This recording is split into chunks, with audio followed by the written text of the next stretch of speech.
Hi everyone, I am Dr. Siddharth and today I am making a video on how to diagnose a patient with diabetes mellitus. So, consider a patient comes to the outpatient department with complaints of either fatigue or weakness or polyuria or polyphagia or polydipsia or weight gain or weight loss or foot ulcers or tingling, tingling or numbness in the extremities or recurrent urinary tract infections or skin or soft tissue infections. Any of these things, any of the symptoms, if the doctor thinks the patient might be having diabetes mellitus, so what will the doctor do then? Then he will send the patient for any of the investigations, for few investigations to confirm the diagnosis of diabetes mellitus.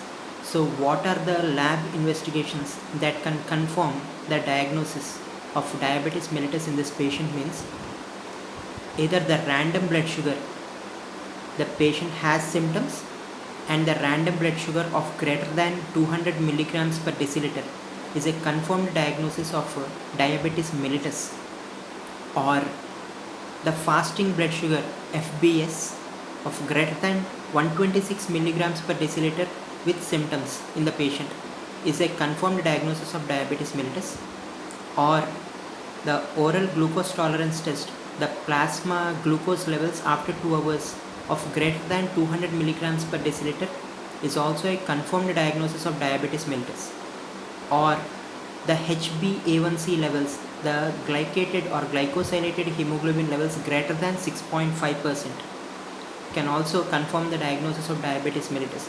But take a note that HbA1c can rise to greater than or equal to 6.5% in conditions like anemia or recent blood loss and gives the doctor a false impression of diabetes mellitus. So before going to the diabetes mellitus diagnosis, just by looking at this HbA1c values, the doctor needs to take a detailed history of present or past illness from the patient. So from these lab investigations like random blood sugar or the fasting blood sugar or the oral glucose tolerance test or the glycated hemoglobin, now the doctor has confirmed the patient is having diabetes mellitus. So these investigations will not tell the doctor what type of diabetes the patient is having. It only concludes that the patient is having diabetes. It only confirms the diagnosis but not the type of diagnosis. So what are the various types of diabetes mellitus a patient could have? So as we all know, diabetes mellitus, from the childhood we are studying that diabetes is of two types: type 1 diabetes or insulin dependent type, type 2 diabetes or non-insulin dependent type.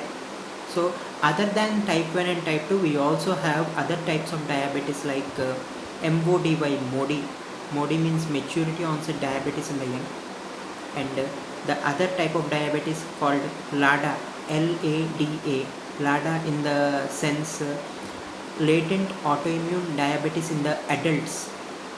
Other type of diabetes like metabolic syndrome or syndrome X. Other type of diabetes like FCPD. FCPD means fibrocalculous pancreatic disease. And other type of diabetes which we all know, gestational diabetes mellitus in the pregnant woman. So these are the various types of diabetes which we will be dealing in the another video. Thank you.